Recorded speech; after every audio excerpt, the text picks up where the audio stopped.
Tugma si Saldi, tugma si Gotesa na nag-deliver kay Martin Romualdez sa McKinley at sa Nara. Tugma yun. Up to Alright, magandang araw po sa atin lahat mga kababayan. Sinasabi po ni Toby Chanco na tugma po yung sinasabi ni Gotesa at itong si Saldico na talagang nagdi-deliver ng pera sa mga bahay nito mga buaya sa bahay ni Martin Romualdez. Pero ang hindi lang po masabi-sabi ni Toby Chanco na tugma rin ang sinasabi nitong mga Marines, itong mga sinasabi ni Gotesa at ni Saldico na nagdi-deliver ng pera sa bahay ni Bongbong Marcos. Mga kababayan, magandang araw. Huwag kalimutan i-like ang video ito. At hindi lang po si Toby Chanco ang mga nagsalita ng mga ganito. Hindi lang po ang mga Marines ang nagpapatunay na talagang may nangyayaring delivery ng pera at sabwatan sa illegal na kidnapping na ginawa kay Tatay Digong. Ito po mga kababayan natin. No? Hindi natin inaasahan na mismo si Boying Remulla din ay nagsalita, kumanta, mga kababayan. Kaya ang nangyayari ngayon, mukhang nagkakalaglaga na yung dinideny ni Trillanes at dinideny ni Torre na nagkaroon sila ng pag-uusap ng mga taga-ICC, ngayon, inamin ni Boying Remulla na totoo at talagang nakipag-meeting sila sa ICC. O paano yan ngayon, mga kababayan po natin? Laglaga na. that point. Tama? Agree tayo? Yes. Okay? Okay. Ang sinabi ni Gotesa, nag-deliver sa Malacanang sa Agwa. Na kayo raw ay nakipagpulong kay Senator Trillanes, General Nick Torre, para daw po with the ICC investigators. Totoo po ba yun? Sa bahay niyo raw po sa Bel Air, Makati. Totoo yun. May mag-usap ako sa Trillanes, pinakilala niya sa akin.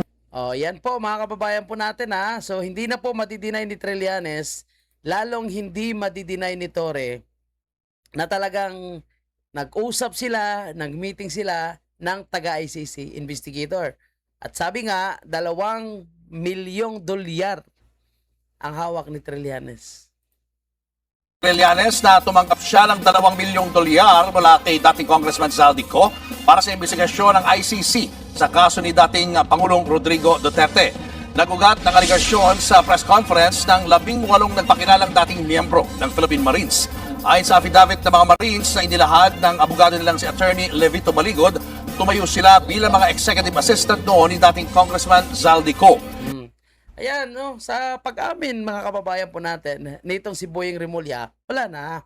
Tapos na. So inaamin nila na talagang may group effort upang isoko si President Duterte.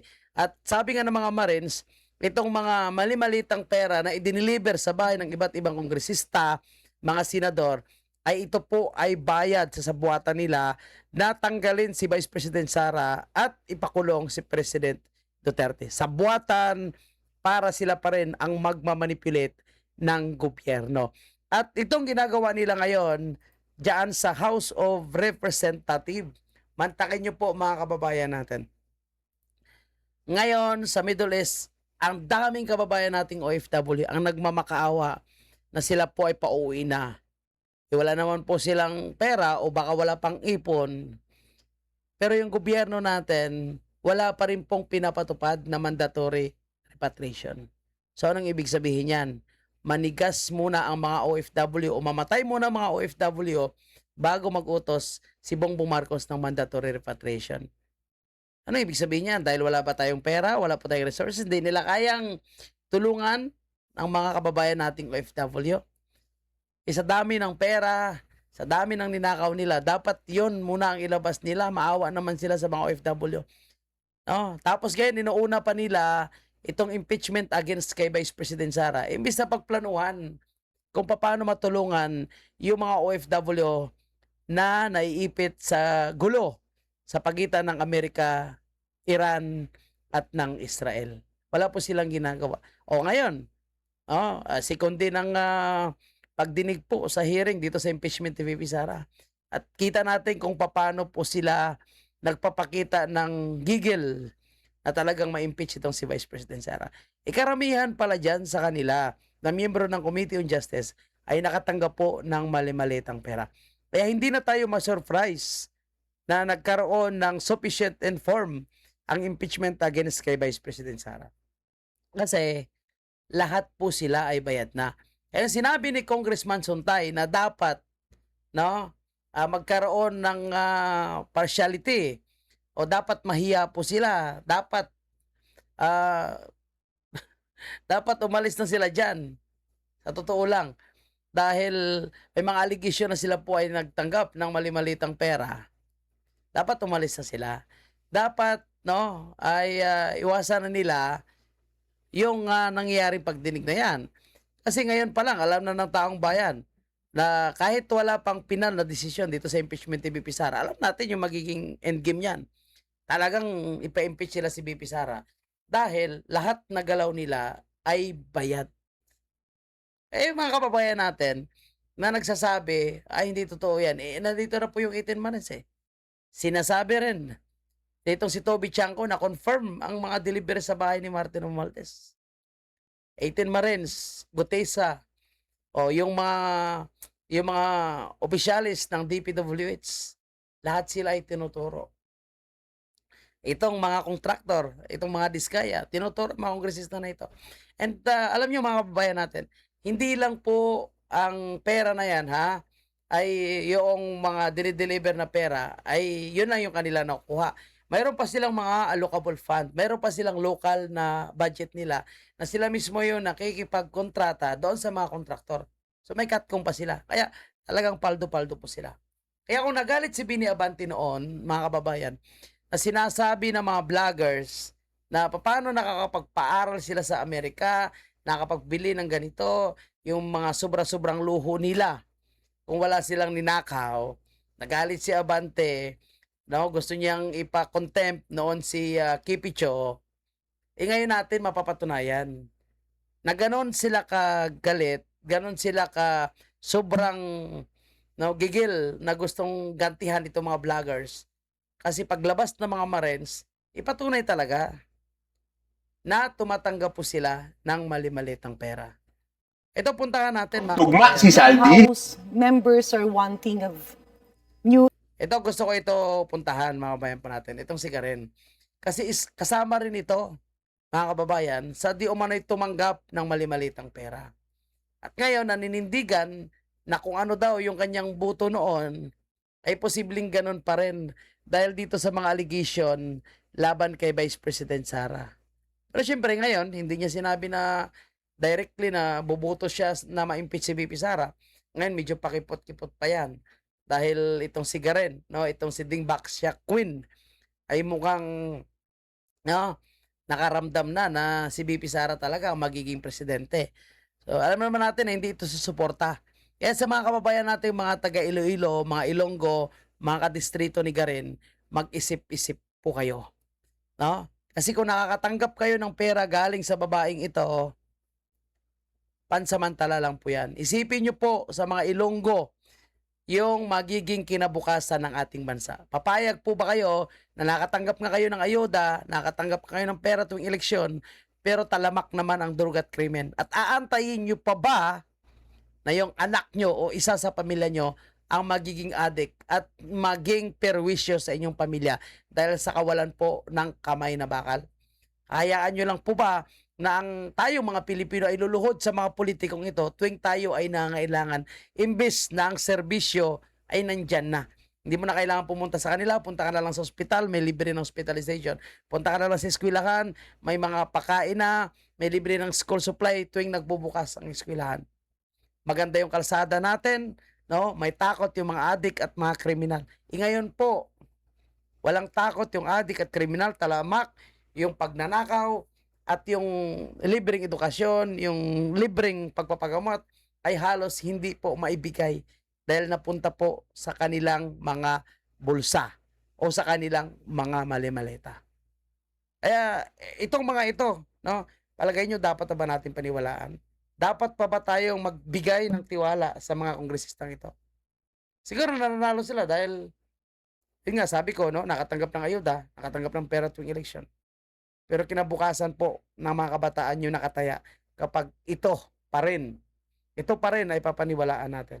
evidence, maybe testimonies. We cross the bridge when it comes. No? Hinihintay natin kung ano ang mga maiprepresenta ng ating mga complainants.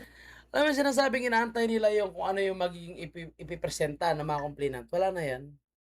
Dahil nakatanggap na po sila ng malita eh. So, kumbaga, scripted na lang. Kumbaga, ayan, proseso na lang yan. Pero yung totoong boto nila is impeach Sara. Yan ang magiging boto nila dyan. Yung mga nag-file ng impeachment complaint para mapakinggan, no, at madesisyonan ng bawat miyembro ng Bahala ka dyan. Kongreso. You voted, we recall, for the Vice President's impeachment last year. Do you stand by that vote, ma'am?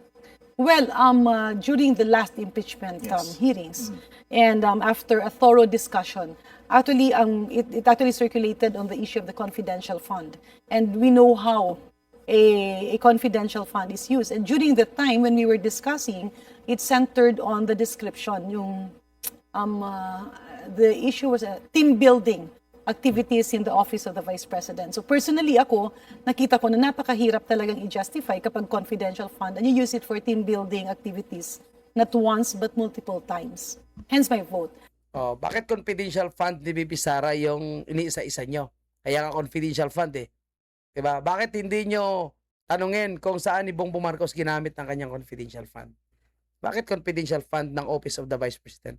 Yung confidential fund ng Armed Forces of the Philippines, confidential fund ng DOJ, confidential fund ng lahat na ahensya ng gobyerno. Bakit hindi nyo imbestigahan? Para patas. Para malaman nyo kung saan nila ginagamit.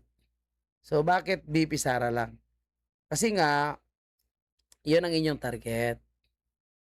Kaya lahat na nakasulat doon sa mga resibo, at talagang hindi naman pwede sabihin kung anong dapat ginamitan ng resibo na yan, dahil confidential nga. Malalaman, no? At madadali kung sinong nagbibigay ng impormasyon. Now we assess, we listen to them. I have not decided yet, but then titingnan natin, papakinggan natin, and then I'll confer with, of course, the people in my district because my voice is actually their voice. What do you think, ma'am, May of her voice. announcement? Is actually their voice. Ulol. Talaga ba? Talaga ba yung mga taga Iloilo gustong i-impeach si Vice President Sara? Talaga ba na yun ang desisyon ng taong bayan? Na i-impeach si VP Sara? Eh tingnan nyo, kahit anong ginagawa nyong impeachment, anong ginagawa nyong propaganda laban kay Vice President Sara, maangat pa rin. Kasi hindi totoo yung sinasabi nyo na ayaw ng taong bayan sa mga Duterte. Kayo yung ayaw ng taong bayan. Of her presidential bid for 2020, especially given that it was made during or ahead of this impeachment process? Well, it's not surprising, no? Kasi matagal na naman nating naririnig na tatakbo siyang presidente and yun ay karapatan niya. And At kayo naman ay kinakabahan na. Karapatan ni Vivi Sara, pero kayo ay kinakabahan na. of course, we respect that. However, sa layo pa ng eleksyon, now is the time for not just a candidate, but all the candidates to show how they can lead the country and what will be the economic situation of a country. Kasi kapag ikaw ay naging presidente, it's not just popularity. Ang daming factors. There are many facets of May factors, paano magnakaw, at paano magnakaw, yun ang ginawa nyo. Kaya ngayon, inaakusan nyo kay Vice President Sara. Eh, kay Vice President Sara, package na yan eh. May napatunayan, kita nyo kung anong ginawa nila sa Davao. Diba? Kita nyo kahit ginigipit ang kanyang budget, nagagawa niya pa rin ang kanyang programa sa Department of Education noon. Ginagawa niya pa rin ang kanyang mga programa sa Office of the Vice President. Diba? Nasa kay BP Sara, nasa Duterte ang solusyon para umangat yung ating ekonomiya at maibalik ang disiplinang Pilipinas. governance. We have challenges of war and conflict. We have challenges War. of climate change. Sa tagal pa ng panahon, we're still in 2026, the elections will be in 2028. Maganda talagang maipakita ang kapasidad at capability, no, of every person who would wish to be the President of the Republic of the Philippines. At this point, ma'am, have you thought of who you will support for president in 2028? Well, I really haven't talked to contenders, no? I mean, ang daming nagsasabi si ganito, si ganyan. But honestly, I've only heard Vice President Duterte mentioning, announcing her candidacy. The rest, it's wala pang directly na lumulutang at nagsasabing sila itatakbo.